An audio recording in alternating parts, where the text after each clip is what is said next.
atau dia memiliki respon yang over berlebihan. Jadi kalau dia sakit, misalnya nih kalau dia kena COVID, orang normal ya paling batuk, serak, nggak terlalu sesek gitu ya.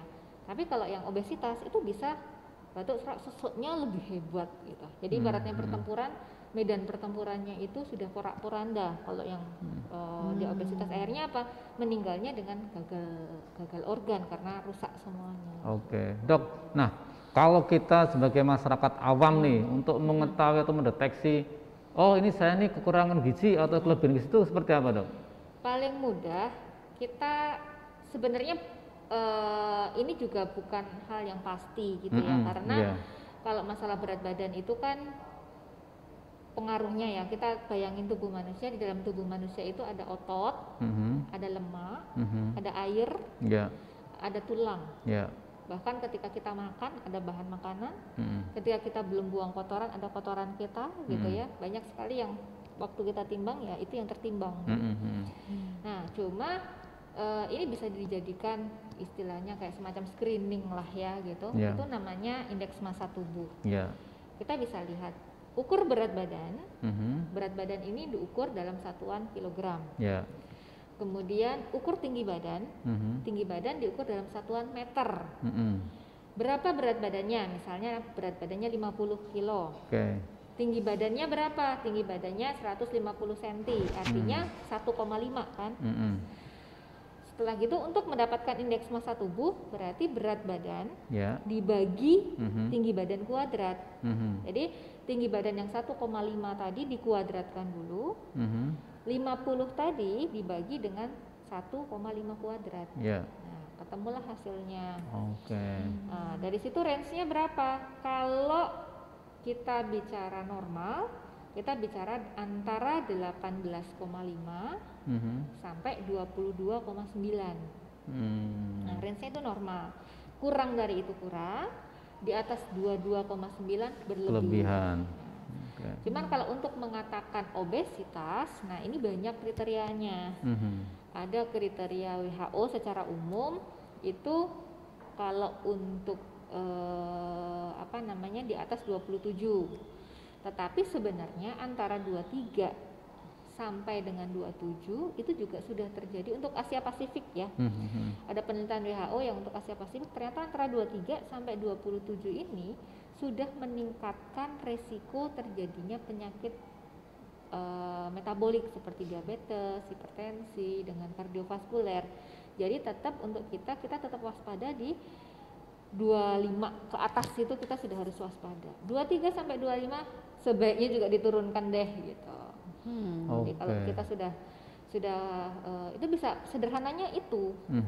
Terus yang kedua ada juga yang lebih mudah. Tapi ini hanya untuk gizi lebih ya. Apa? Lingkar pinggang. Nah, karena itu lebih gampang. Untuk obesitas itu yang orang gemuk itu yang bahaya yang mana sih? Yang gemuknya di perut. Kalau berat badan laki-laki, lingkar pinggangnya laki-laki, kalau bisa jangan lebih dari 90 cm. Nah, kalau 90 dibagi 2,5 itu berapa inci itu ya? Itu bisa kita lihat dari ukuran celana. Kalau di perempuan kurangnya 80 ke bawah ya. Di bawah 80 cm sebaiknya lingkar pinggangnya itu, karena itu kaitannya nanti dengan penyakit metabolik lagi. Ini sesuai sama pertanyaan satu ini di YouTube channel dari Mas Ade Maya Santo. Bu dokter, kalau tinggi saya 170 cm terus berat saya 73 kg, normal enggak?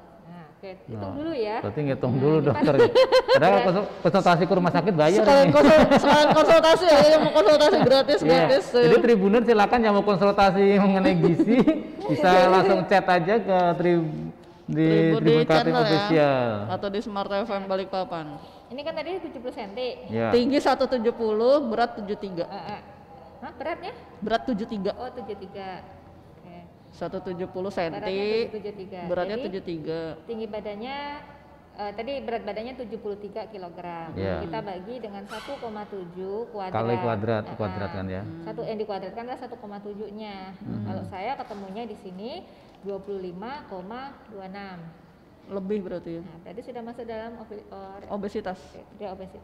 Nah, Mas jadi Ade Maya Santo, Anda harus mengurangi obesitas dulu. Nah, sekarang Dok, bagaimana cara mengurangi? Apakah memang harus mengurangi makan atau ada olahraga yang bisa untuk itu, Dok? Ya, ngurangin secara ekstrim, cepet, atau yang bagusnya yang pelan-pelan gitu. Sebenarnya kalau kita bicara obesitas, itu kan proses ya. Dia kan nggak ada yang ujuk-ujuk dari normal langsung gitu kan, nggak ada, pasti ada proses gitu. Kalau kita perhatikan setiap orang obesitas, kita harus melihat dulu, harus sadar diri dulu deh. Pertama kali yang dilakukan adalah sadar diri. Iya, kamu obesitas atau enggak gitu. Kalau kamu ngerasa, oh iya, kalau kamu belum ngerasa obesitas, mau disuruh ngapain juga, namanya denial, mau ya apa? Nggak akan dia mau untuk berupaya kan. Jadi sadar diri bahwa oh iya, udah obesitas nih. Terus nuruninnya gimana? Satu, sadari dulu kemarin kamu jadi menggemuk ini kenapa? Coba deh perhatiin. Oh iya, biasanya kan kalau orang yang sudah sadar, oh iya ya, aku makannya memang banyak ya. Kalau misalnya belum menyadari juga, apa ya, perasaan makanku sedikit. Oke, kita buka. Sebetulnya kalau kita kembali ingat masa lalu gitu ya. Karena kalau obesitas itu kan ada yang memang penyakit asli, bawaan genetik, ada memang yang memang pada kondisi tersebut dia harus dapat terapi. Tetapi kebanyakan bukan genetik, kebanyakan karena pola hidup, pola makan juga ya. Ya, pola hidup karena termasuk pola makan di dalamnya. Waktu lahir tuh normal nggak sih berat badannya?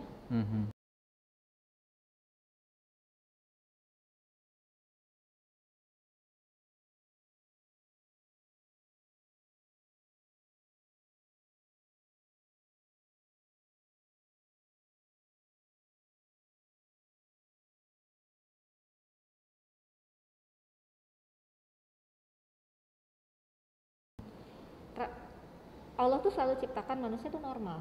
Kalau pada yang normal tadi, setelah dia normal, kenapa dia jadi gemuk? Kalau kita lihat keseimbangan energi, akan menggemuk kalau yang dimasukkan energi dari makanan yang masuk itu lebih banyak daripada energi yang kita keluarkan. Energi yang kita keluarkan untuk apa? Untuk energi istirahat, untuk jantung berdenyut, untuk paru-paru berkembang kempis, untuk nafas, untuk gerakan-gerakan yang tidak kita sadari. Itu juga membutuhkan energi. Bahkan untuk membuat panas tubuh kita kan hangat ya, nggak dingin, itu juga ada energi yang dikeluarkan. Ditambah energi yang dikeluarkan dari gerak, aktivitas fisik. Jadi kalau keseimbangan ini lebih banyak yang masuk, artinya surplus dong. Kalau surplus artinya nabung dong. Nah, di dalam tubuh kita tabungannya, pertama dia akan buat tabungan energi yang sifatnya mudah dipecah, yaitu glikogen di hati sama di otot. Tapi dia nggak bisa nyimpen banyak, jadi dia akan simpan dalam bentuk lemak.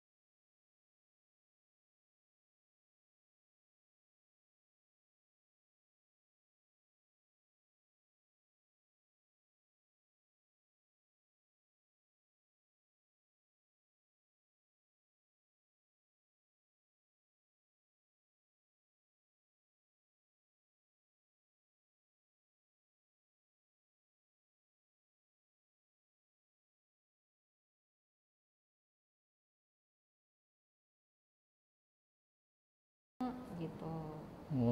Tadinya baik-baik saja, tapi kotor gitu.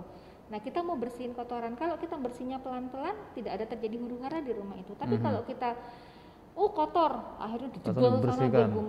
Akhirnya apa, tubuh ini kan ada apa sih? Dia akan berusaha untuk mengadaptasi itu, kembali lagi pada kenormalan tadi. Allah sudah ciptakan kita itu, sebenarnya tubuhnya diciptakan untuk selalu adaptasi, homeostasis istilah, kalau di istilah kedokteran ada homeostasis. Ketika terjadi defisit energi yang luar biasa, tubuh akan melihat Apa penyebab? Kenapa terjadi defisit? Apakah asupannya yang kurang atau energi yang keluar berlebih? Dengan adanya itu tubuh akan, loh ada apa nih? Kalau dia kurang, ini kelaparan sekali, sel-sel kan teriak, ada yang pingsan, ada yang teriak gitu, dia akan memberikan sinyal, aku kelaparan gitu. Dia akan memberikan sinyal ke tubuh kita untuk turunkan laju metabolisme. Akhirnya apa? Turun berat badan juga susah. Nanti lagi makan lebih sedikit aja, gemuknya semakin besar gitu. Jadi kalau kita mau turun berat badan, sudah deh kamu menggemuk aja, ada proses. Menurunnya juga nggak usah yang proses juga deh, gitu. Artinya nggak perlu cepat-cepat juga Mbak Eti, harus ada tahapan-tahapan sehingga secara alami dia akan turun sendiri gitu. Ini ada lagi yang nanya, laris kayaknya dokter ini ya. Cara kurus cepat gimana dok? Itu tadi yang saya bilang. Kurus cepat ini kan yang masalah obesitas ya. Kadang orang misalnya mau instan, minum obat ini, minum obat itu. Nah itu ada pengaruhnya juga dengan gizi, enggak? Nah itu dia. Anda mau kurus tujuannya apa? Tujuannya cuma kurus sakit, atau Anda memang mau memperbaiki tubuh supaya Anda tetap sehat. Kalau Anda kurus cepat, gampang, nggak usah makan. Cepet turunnya. Atau makan hati. Ya, atau makan hati. Iya betul, diputus pacarnya atau apa gitu jadi kurus. Kalau dia perempuan suruh suami kawin lagi gitu. Iya. Itu obat yang manjur kayaknya. Obat kurus. Kayak bercanda. Jadi kalau mau kurus cepat, cuma kalau dia kurus cepat jangan salahkan ketika terjadi adaptasi tadi.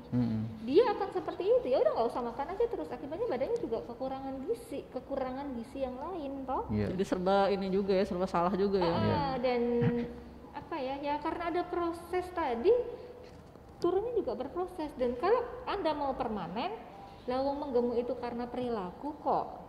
Ya kan tadi kita sepakat tadi masalah kelebihan. Karena perilaku kita saat ini adalah perilaku yang menabung gitu. Maka rubahlah perilaku Anda menjadi perilaku yang defisit gitu. Perilaku defisit gimana? Ya kurangin dong makannya, kurangin, tapi kurangnya itu jangan sampai membuat tubuh teriak. Artinya apa? Kita tetap menggunakan batasan-batasan yang jangan terlalu besar, kurang, tapi jangan terlalu besar sehingga tubuh nggak teriak.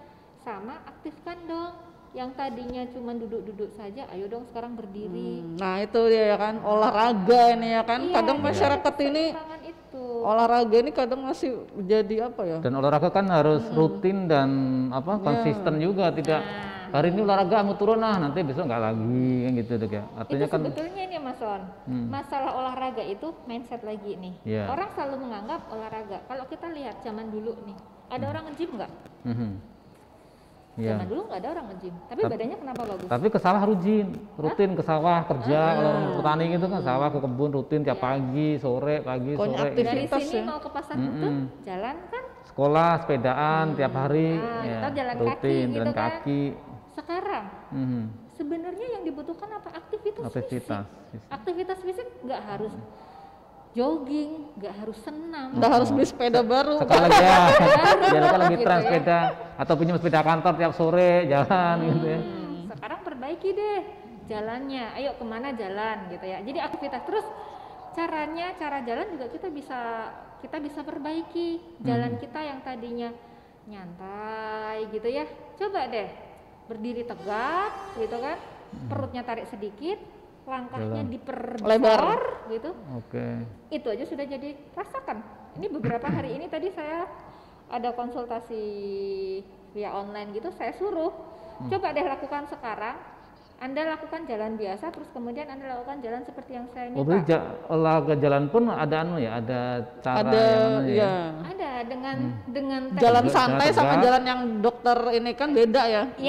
Jadi dengan jalan cuman istilahnya badannya tegap gitu ya, terus perutnya agak ditarik gitu, tapi masih nafas, kita tetap bisa bernafas, tapi dikondisikan perutnya ke belakang gitu, terus jalannya, langkahnya itu diperlebar, ayunannya agak ada dorongan mengayun sedikit gitu, kayak langkah tegap maju ya, langkah tegap maju gitu kan. Iya, kalau kita mau lihat pas kibra kalau pas kibra terlalu kaku, jalan aja deh, jalan cepat. Pragawati.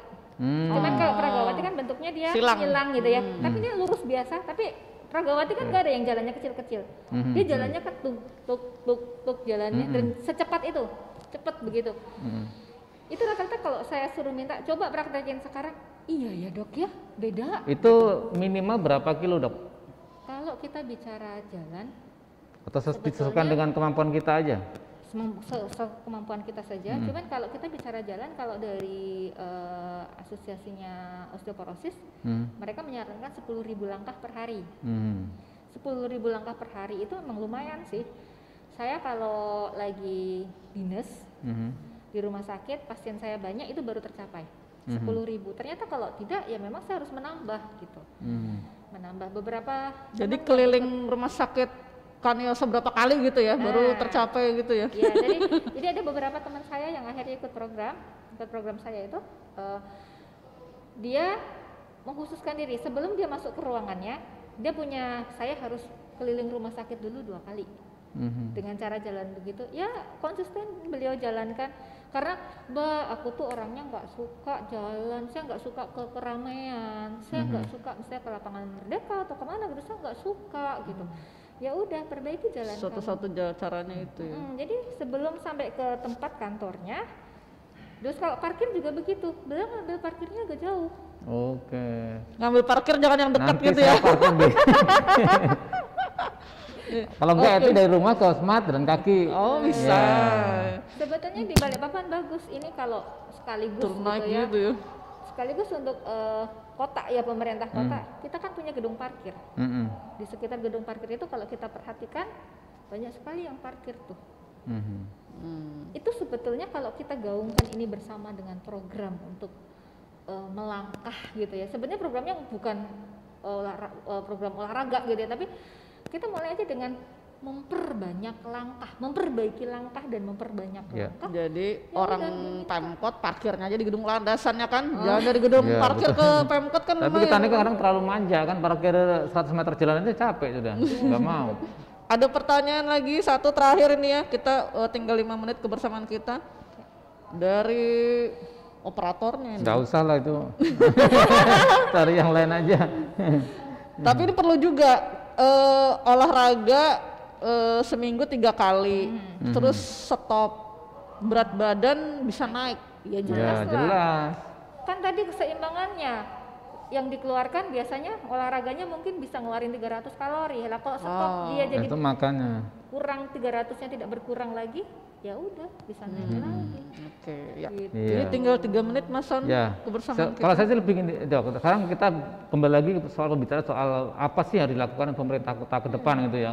Pertama menyangkut perbaikan gizi masyarakat Balikpapan tadi ya. Selain tentunya tadi meningkatkan peran posyandu nih. Nah, apalagi Dok yang kira-kira tadi sehingga yang cepat masyarakat ke depannya masyarakat yang sehat untuk Balikpapan. Karena kalau kita bicara atau mungkin Dok punya nggak contoh misalkan sebuah daerah yang kira-kira tingkat kualitas gizinya bagus, program-program kesehatannya juga bagus, SDM-nya jadi lebih bagus gitu. Kalau secara saya kok masih dalam bentuk puzzle ya. Di beberapa ya kayak tadi di beberapa negara ada banyak hal gitu yang perlu dilakukan. Yang jelas kalau yang di dalam masyarakat kita bisa mulai dari tingkat RT dan posyandu itu wajib gitu ya. Terus yang kedua kalau misalnya dari tingkat program gitu, misalnya dengan di beberapa negara bagian di Amerika itu mereka melakukan pajak terhadap makanan-makanan yang memiliki kalori berlebihan. Misalnya untuk minuman soda gitu ya, mereka berikan pajak yang lebih tinggi. Kayak misalnya untuk rokok, seandainya cukainya tinggi, jadi mahal gitu ya. Terus di beberapa negara itu untuk makanan-makanan siap saji mereka wajib menggratiskan salad sayur. Jadi memang dalam paketnya itu kalau kayak misalnya kita lalapan, memang sudah diwajibkan memberikan lalapannya itu. Jadi bukan lagi kita memilih mau dia minta atau enggak, dia sudah dalam satu paket gitu. Di kita kan belum semuanya, hanya beberapa. Kalau kita perhatikan ada beberapa restoran cepat saji yang dia di paketnya ada Meskipun kalau saya lihat masih kurang nih gitu, karena jumlahnya masih kecil. Kalau kita kembali lagi kepada punyanya Kemenkes, itu kan ada namanya piring sehatku itu ya. Piring sehat itu kan komposisinya seperti itu, 1/3 sumber karbo, 1/3 sayur, 1/6-nya lauk, 1/6-nya buah gitu ya. Itu ada nasinya dikit. Nasinya 1/3 saja, sayurnya juga 1/3. Nah, lauknya dia 1/6, buahnya. Jadi yang 1/3 sisanya dibagi 2 antara buah sama lauk. Itu kalau kan kita kan enggak, nasinya yang separuh. Kan lebih 3/4 nasi, ya kan? Kalau kayak ayam geprek, nasi tok isinya. Iya. Gitu kan, jadi mereka memang sudah memberikan aturan, mereka mulai dari restoran cepat saji, karena yang istilahnya kalau yang UMKM kan memang kecil lah ya. Yang restoran siap saji mereka punya dana kan, mereka mewajibkan harus pakai sayur gitu. Iya. Sama kalau di Makassar, termasuk gerakan makan ikan, kan sebagai potensi sumber daya ikannya kan bagus juga. Gerakan makan ikan dan sayuran supaya masyarakat jadi sehat. Sama kalau misalnya sebenarnya kayak beberapa rumah makan yang dari Sulawesi itu sudah bagus, cuman sayangnya dia banyak kuahnya ya. Jadi kalau kita perhatikan, kita beli ikan bakar misalnya, itu sudah ada sayurnya Mas, selalu ada sayur, meskipun kita nggak minta pasti ada sayurnya. Nah itu yang kayak gini kita bisa meminta, jadi kalau dia mau bikin restoran minta surat izin misalnya, ada syarat di situ. Jadi kalau syarat tambahan itu juga bisa untuk dijadikan istilahnya suatu kebijakan kebijakan dari pemerintah kota untuk untuk perizinannya kamu harus ada begini. Jadi ada stressornya gitu. Betul. Dan tujuannya biar masyarakat Balikpapan sehat. Iya, kan gitu. Terima kasih. Ini mohon maaf waktunya sudah mepet, Bu Dokter. Kalau ada yang mau konsultasi kemana? Saya ada di Rumah Sakit Kanioso. Monggo silahkan bisa ke sana. Atau ada beberapa telemedicine juga ada sih, ada saya gitu. Oke, Mas Son. Ya, mungkin yang terpenting tadi dari pesan kita, mungkin pemerintah kota tadi memperhatikan bagaimana peran kader-kader posyandu ini lebih maksimal. Ya, tentunya untuk mendorong itu apa? Ya tadi perlu adanya semacam rangsangan dana operasional atau apapun, sehingga tujuannya masyarakat yang paham akan gizi itu menjadi lebih banyak. Mungkin itu sih yang lebih baik, dan tentunya juga bagaimana masyarakat lebih peduli dan care terhadap kesehatan masing-masing. Terima kasih Dr. Martin Ayu ya atas waktunya di Tribun Kaltim. Mas Son juga terima kasih. Insya Allah kita ketemu lagi nanti Senin depan dengan narasumber dan tema yang lain ya. Terima kasih juga buat Anda Smart Listener dan Tribuners yang sudah menyaksikan kami di channel YouTube kita ya, Tribun Kaltim Official dan Smart FM. Insya Allah jumpa lagi Senin depan dengan tamu dan tema yang berbeda lainnya. Tetap sehat, tetap laksanakan protokol kesehatan ya kan, karena Balikpapan angka COVID-nya semakin hari semakin meninggi ya. Selalu pakai masker seperti kita ya kan. Walaupun di ruangan tetap pakai masker ya kan. Meskipun suaranya nggak jelas. Insya Allah jelas lah ya. Oke, saya Tiharyani, Mas Son, Dr. Martin pamit. Selamat siang, sampai jumpa.